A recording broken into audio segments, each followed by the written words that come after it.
तो हेलो दोस्तों, आप सभी को मेरा जोहार। और दोस्तों, सबसे पहले तो आप सभी को और आपके पूरे परिवार को इस छठ पर्व की पावन छठ पर्व की ढेर सारी शुभकामनाएं।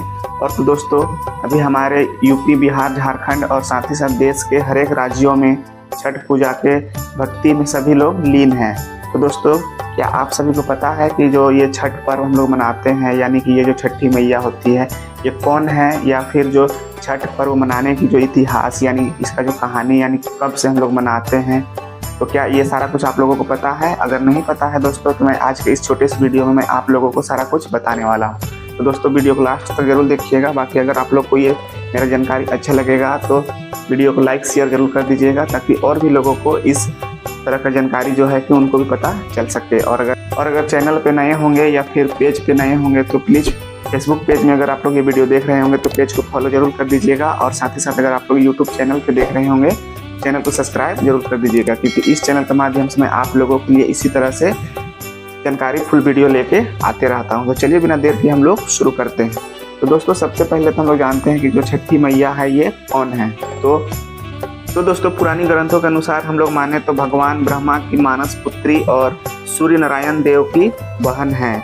षष्ठी मैया जब ब्रह्मा जी ने सृष्टि रचने के लिए स्वयं को जब दो भागों में बांट दिए थे, जिसमें से कि दाहिने भाग में पुरुष और बाएं भाग में प्रकृति का जन्म हुआ था, और तब उसी प्रकृति का छठा रूप के तौर पे षष्ठी मैया का जन्म हुआ था, यानी जिसे हम लोग छठी मैया के नाम से भी जानते हैं।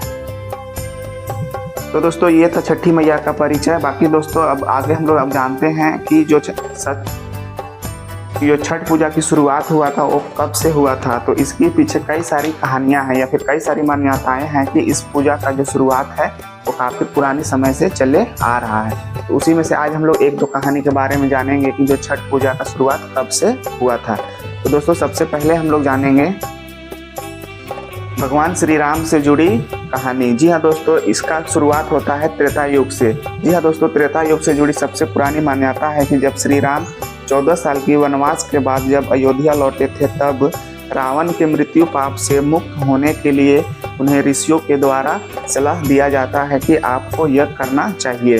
और तब जो होता है, माता सीता और भगवान श्री राम एक यज्ञ करते हैं, जिसमें तब ऋषियों द्वारा सीता माता को गंगा छिड़ककर शुद्ध किया जाता है। और साथ ही साथ कार्तिक मास के शुक्ल पक्ष के षष्ठी तिथि को सूर्य देव की उपासना करने को कहा जाता है। और इस तरह से 3 दिन तक सूर्य देव की उपासना माता सीता के द्वारा की जाती है। और तब से लेकर आज तक उसी प्रकार इसी तिथि को हम लोग षष्ठी पूजा के रूप में यानी छठ पूजा के रूप में मनाते हैं।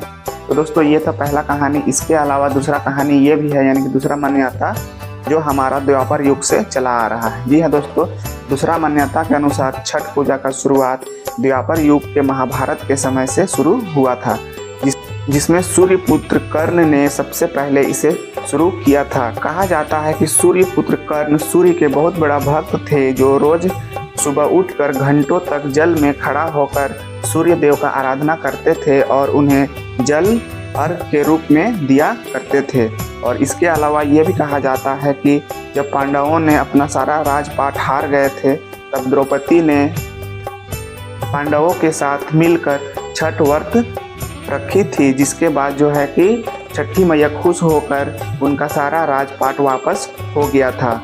और इस तरह से ये हमारा दूसरा कहानी है कि जिस समय से हम लोग छठ पूजा को मानते हुए अभी तक करते आ रहे हैं। दोस्तों, इसके अलावा एक और कहानी है जिसे मैं आप लोग को बताने वाला हूँ कि छठ पूजा की शुरुआत उस टाइम से भी चला आ रहा है।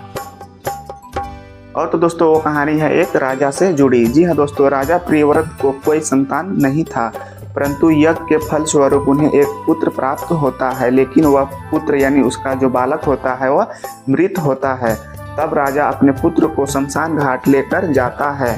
तभी वहाँ पर छठी मैया प्रकट होती है और जो राजा होता है उसे भविष्यवाणी के रूप में उसे एक अपना दर्शन देकर उसे कहती है कि अगर तुम हमारा व्रत को करोगे तो जो है कि तुम्हारा संतान फिर से वापस जीवित हो जाएगा। और इस तरह से जो है कि उसे इस व्रत को करने का तिथि बताते हुए जो है कि वहाँ से चली जाती है। और ठीक उसी प्रकार जो राजा होता है छठी मैया की कहे अनुसार इस व्रत को करता है और 6 दिन तक विधिवत तरीके से रहकर इस व्रत को पूरा करता है, तब जाकर जो उसका पुत्र होता है दोबारा से जीवित हो जाता है। और इसीलिए जो है कि छठी मैया को बच्चों का दातक एवं रक्षक भी कहा जाता है। छठी मैया को सूर्य देव की बहन मानी गई है, इसीलिए छठ पूजा में सूर्य देव का भी पूजा किया जाता है। और तो दोस्तों ये थी कुछ छठ पूजा से जुड़ी कहानी जो कि मैं आप लोगों को बताया। बाकी आप लोगों को ये कहानी कैसा लगा हमें कमेंट करके अपना राय जरूर बताइएगा। बाकी अगर आप लोग को वीडियो पसंद आया होगा तो वीडियो को लाइक शेयर जरूर कर दीजिएगा। और साथ ही साथ एक बार फिर से मैं आप लोगों से कहना चाहूँगा कि अगर आप लोग मेरे फेसबुक पेज पे इस वीडियो को देख रहे होंगे तो मेरे फेसबुक पेज को फॉलो जरूर कर दीजिएगा। और अगर आप लोग मेरे इस वीडियो को यूट्यूब चैनल पे देख रहे होंगे तो चैनल को सब्सक्राइब जरूर कर दीजिएगा, क्योंकि दोस्तों आप लोग का एक सपोर्ट से जो है हम लोग को काफ़ी ज़्यादा मोटिवेशन मिलता है। और इसी तरह से मैं आप लोगों के लिए आगे भी वीडियो बनाकर लाता रहूँगा। बाकी चलिए आप लोगों से एक बार फिर से मेरी ओर से जोहार रहेगा। आप लोग से मिलते हैं किसी एक और अन्य वीडियो के साथ। तब तक के लिए दोस्तों आप अपना ध्यान रखिएगा। तो टेक केयर एंड हाँ बाय बाय। जय हिंद, वंदे मातरम।